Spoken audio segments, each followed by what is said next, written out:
ho un bel rapporto, li conosco da tanti anni, con alcuni di loro dall'Under 15, quindi abbiamo condiviso tante belle esperienze negli anni, abbiamo potuto anche confrontarci ovviamente negli anni in varie squadre, in varie categorie. Kabar dari Italia, akibat tolak tawaran gabung timnas Indonesia. Begini nasib Emil Audero sekarang. Apakah ini karma? Tegas dan keras. Pernyataan luar biasa Pak Erick Thohir kepada klub yang akan tampil di Piala Presiden 2024. Begini penjelasannya. Alhamdulillah, kabar terbaru kondisi Shin Tae-yong setelah menjalani operasi. Siap-siap akan kembali pimpin skuad Garuda.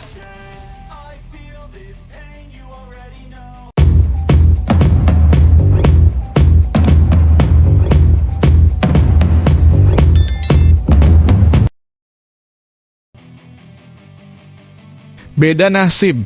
Dua kiper keturunan Indonesia yang sedang ramai diperbincangkan di kalangan sepak bola Indonesia ini mengalami peningkatan dan penurunan karier. Maarten Paes dengan ketulusan hatinya berani mengambil langkah untuk menjadi warga negara Indonesia, kini nasib baik menghampiri dirinya. Klub Serie A Italia dikabarkan akan merekrut dirinya. Ini jelas menjadi kabar yang sangat baik bagi fans timnas Indonesia, karena akan ada pemain-pemain Indonesia yang bermain di kasta tertinggi Liga Italia. Sedangkan nasib kurang baik dialami kiper keturunan Indonesia lainnya, yaitu Emil Audero. Kiper yang sempat tolak tawaran timnas Indonesia itu kini terlempar di kasta kedua Liga Italia. Apakah ini karma dari Emil Audero sok-sokan tolak tawaran bergabung bersama timnas Indonesia? Bagaimana guys kalau menurut kalian terhadap kedua kiper keturunan Indonesia ini? Mengenai nasibnya sekarang, coba tulis komentar kalian di bawah ini ya. Selanjutnya, Maarten Paes dan Emil Audero mengambil keputusan berbeda di tim nasional, nasibnya di Liga Italia juga bertolak belakang. Maarten Paes dan Emil Audero sama-sama memiliki darah Indonesia, tetapi memilih jalan berbeda di level internasional. Paes berani berpindah kewarganegaraan menjadi WNI saat berada di usia emas demi membela timnas Indonesia. Hanya persoalan di FIFA yang sedang dibanding di CAS yang membuatnya belum debut untuk merah putih. Sementara itu Emil Audero yang memiliki nama belakang Mulyadi Ngotot mempertahankan kewarganegaraan Italia. Saat ini berusia 27 tahun, Emil tampak tak lagi berpeluang menembus timnas Italia. Dua kiper di atas mengalami nasib bertolak belakang di bursa transfer Liga Italia. Paes menuai minat besar dari klub Serie A berkat performa konsisten bersama FC Dallas di Major League Soccer (MLS) Amerika Serikat. Bermain di klub papan bawah, sosok kelahiran Belanda rutin memamerkan save ajaib di liga yang dihuni Lionel Messi. Klub Serie A Empoli menjadi klub yang memindahkan bakat Paes dari Amerika menuju negara juara Euro 2020.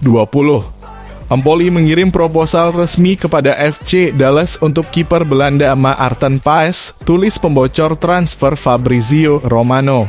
Fabrizio Romano rupanya belum mengetahui Paes sudah memegang KTP Indonesia. Negosiasi sedang berlangsung dengan status pinjaman serta kewajiban membeli karena FC Dallas menginginkan transfer permanen.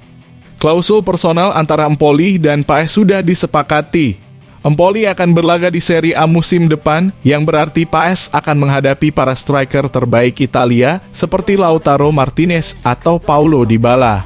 Sementara itu, Emil Audero harus meratapi nasib dikembalikan Inter Milan ke Sampdoria. Musim lalu Emil menikmati status sebagai serep Jan Sommer saat Inter merengkuh Scudetto.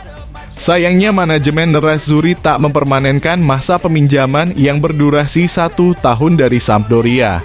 Sampdoria yang dibesut Andrea Pirlo gagal promosi ke Serie A sehingga Emil terpaksa bermain di Serie B pada musim depan. Peluang Emil untuk ditarik kembali oleh Inter rasanya kecil lantaran Simone Inzaghi sudah mendapatkan kiper pelapis anyar. Inter baru saja mendatangkan kiper jebolan La Masia, Josep Martinez dari Genoa untuk menjadi orang nomor 2 di bawah Mistar. Untuk mengubah peruntungannya, barangkali Emil perlu mencium bendera merah putih dulu di kantor Kemenkumham RI.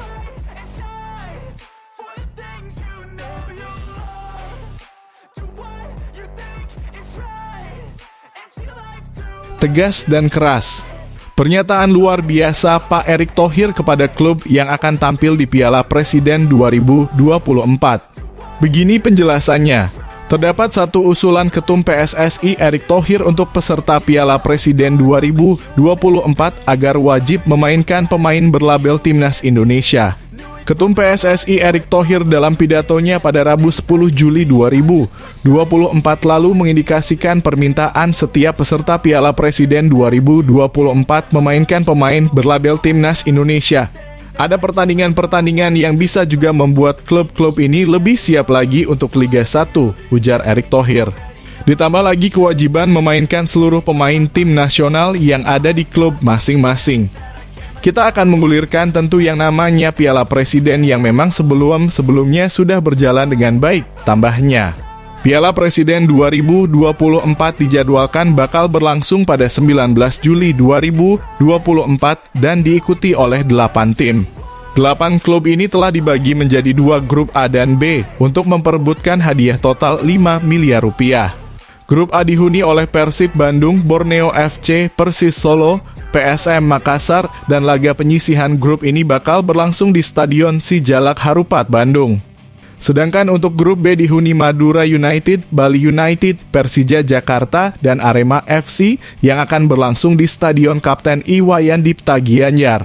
Ketua Panpel Piala Presiden 2024, Rizha Adi Wijaya mengakui usulan kewajiban memainkan Timnas Indonesia tersebut berasal dari PSSI. Tadi memang masukan dari Pak Erick sangat luar biasa, karena memang ini demi kemajuan sepak bola Indonesia, ujar Rizha Adi Wijaya kepada awak media termasuk Bola Sport. Di kawasan Jakarta Pusat, Senin 15 Juli 2024. Jadi ini kan turnamen pramusim sebenarnya, kata Rizha. Jadi pramusim itu membolehkan klub untuk bereksperimen terhadap pemain-pemainnya. Tapi ada kewajibannya selama pemain itu berstatus pemain tim nasional itu wajib dimainkan, tambahnya. Namun meski wajib, Rizha Adi Wijaya tak ingin terbebani dengan peraturan tersebut. Pada dasarnya usulan ini dilakukan untuk menjaga marwah Piala Presiden.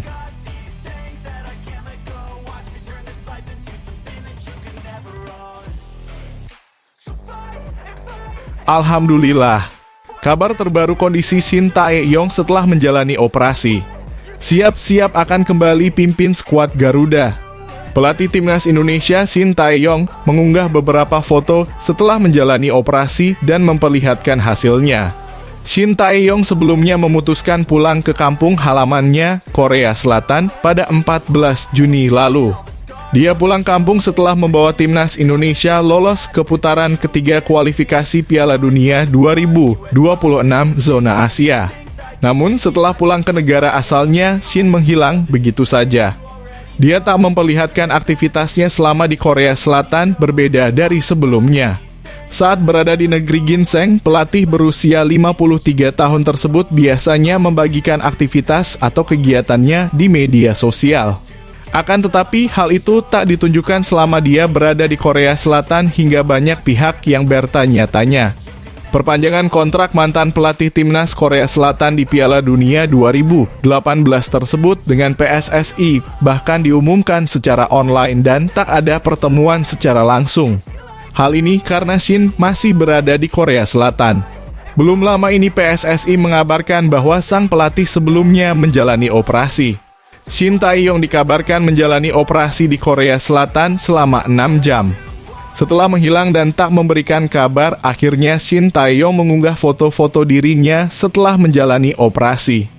Ada salah satu foto unggahan Shin Tae-yong yang memperlihatkan bekas operasi. Dia memperlihatkan ada bekas operasi di bawah ketiak bagian kiri dan ada juga selang yang dimasukkan ke sela-sela tulang rusuk. Dalam unggahan di akun Instagram pribadinya, pelatih berusia 53 tahun tersebut menyapa pencinta sepak bola tanah air. Dia menyapa supporter Indonesia karena sudah lama tak memberikan kabar. Shin Tae-yong mengungkapkan bahwa sebelumnya dia menjalani operasi dan saat ini sedang dalam proses pemulihan. Mantan pelatih Seongnam Ilhwa Chunma itu mengatakan bahwa dia akan segera kembali seperti sedia kala setelah pemulihannya selesai. Tak lupa dalam kesempatan ini, Shin mengingatkan supporter Indonesia agar menjaga kondisinya.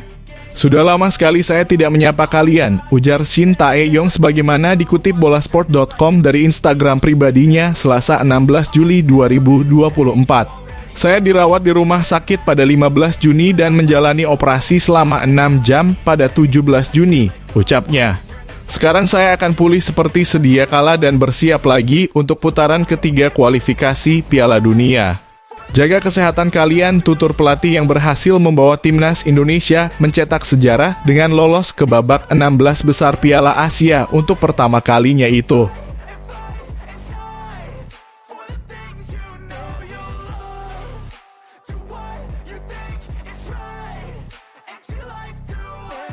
Bek timnas Indonesia, Muhammad Ferrari, mengaku tidak gentar dengan persaingan di grup C putaran ketiga kualifikasi Piala Dunia 2026 zona Asia yang akan bertemu Jepang, Australia, Arab Saudi, Bahrain, dan Cina. Menurut Muhammad Ferrari, di dalam sepak bola semua hal bisa terjadi.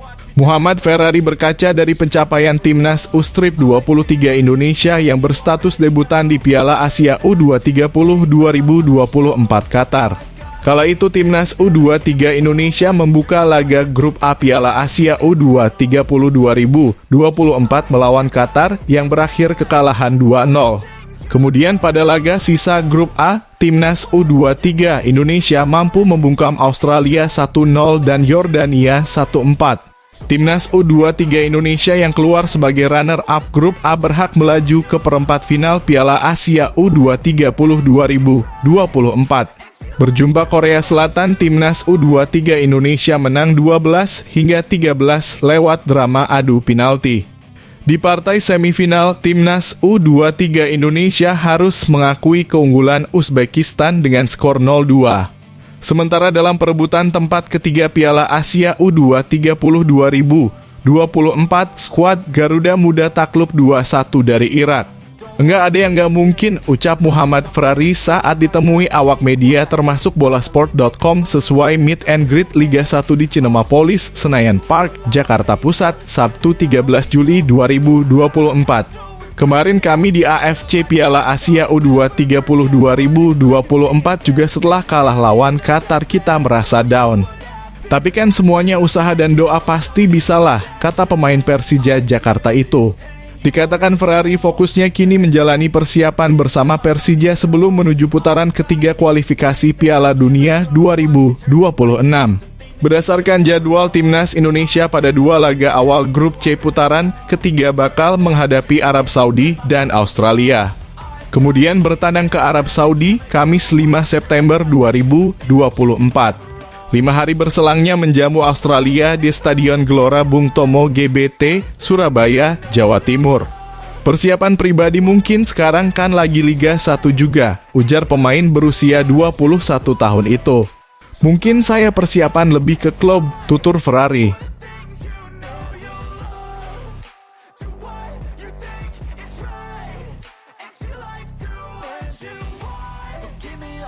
Begini cara Shin Tae-yong menanggapi kritikan selama menjadi pelatih timnas Indonesia. Sebagai pelatih sepak bola profesional, kritikan adalah sesuatu yang lumrah bagi Shin Tae-yong. Shin Tae-yong kerap menerima kritikan dari para pengamat selama berkarir menjadi pelatih timnas Indonesia. Pelatih asal Korea Selatan tentu mengikuti pemberitaan dari media-media tanah air soal sepak bola Indonesia. Informasi tersebut disuplai secara rutin oleh penerjemahnya saat ini, yaitu Jeong Seok-soo atau yang dikenal sebagai JJ. JJ mengaku bahwa Shin Tae-yong memilih tak menanggapi kritikan dari luar. Coach Shin tidak pernah menanggapi, ujar Jeong Seok-soo dilansir bolasport.com dari kanal YouTube Plus 26. Dia tahu dengan kritikan tersebut. Karena salah satu tugas saya adalah memberitahu apa yang terjadi di media, ujarnya. JJ mengaku bahwa Shin Tae-yong memilih bercerita apa adanya tentang situasi tim. Pelatih asal Korea Selatan tersebut selalu jujur dalam menyampaikan situasi di dalam internal timnya. Saya kasih tahu apa adanya, ujar JJ. Dia tidak pernah mengubah-ubah. Suasana yang ada itu disampaikan, ujarnya. Salah satu kritikan yang paling pedas ke Shin Tae-yong datang dari Tommy Welly atau kerap disapa sebagai Bung Towel. Bung Towel kerap melontarkan kritik pedas atas Shin Tae-yong dan timnas Indonesia. JJ mengaku bahwa Shin Tae-yong tidak mempermasalahkan kritik dari manapun. Dia kan salah satu pengamat ya, ujar JJ. Ya, dia berhak bicara apapun. Soal mau terima mendengarnya atau bicara balik soal itu kembali ke masing-masing pihak dalam kurung yang dikritik, ujarnya. Shin Tae-yong kini sudah memperpanjang kontrak bersama timnas Indonesia. Pelatih 53 tahun tersebut punya kontrak sampai 2027. Timnas Indonesia bersiap hadapi ronde ketiga kualifikasi Piala Dunia 2026 zona Asia. Timnas Indonesia bakal mengawali laga ronde ketiga di markas Arab Saudi pada 5 September 2024. Ganti berita.